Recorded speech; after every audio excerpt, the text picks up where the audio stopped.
South Africa and Cape Town especially, in the larger centres, there's a very large incidence of mostly stab wounds, also gunshot wounds, blunt trauma to the chest from motor vehicle accidents.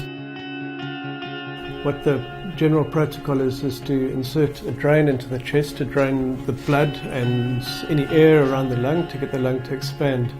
What would happen was the drainage was ineffective, and then also if you wanted to quickly move the patient to theatre, you got these bulky bottles that were a problem. There were a lot of frustrations with it, and we thought, well, this is now time just to jump in and start doing some R&D. If you keep on being dependent on importing technologies, you cannot build homegrown solutions that will actually really make a difference. Mobilizing R&D by actually developing new stuff helps us to have our own answers for our own problems. It helps us to produce our own products. It keeps technology here. That's long term, that's saving. The product that they use looked something similar to this, where this is connected to the chest now and it drains into a water seal, and then that essentially becomes like a valve that fluids can drain out but it cannot return. But the problem with this is that you need to keep it lower than the patient. If you lift it higher, the fluids flow back towards the chest, which you obviously don't want to do. If the bottle falls over, then you lose that seal and the lungs recollapse. We first tried diaphragm valves, pinch valves, etc. But what works really well to drain fluids, blood and blood clots is something like this, with a large opening that you can blow through.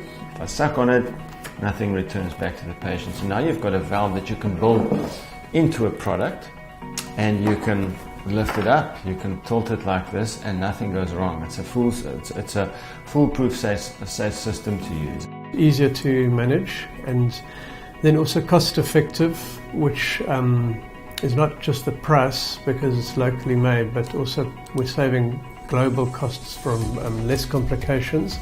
Today we employ 100 people because of this chest drain.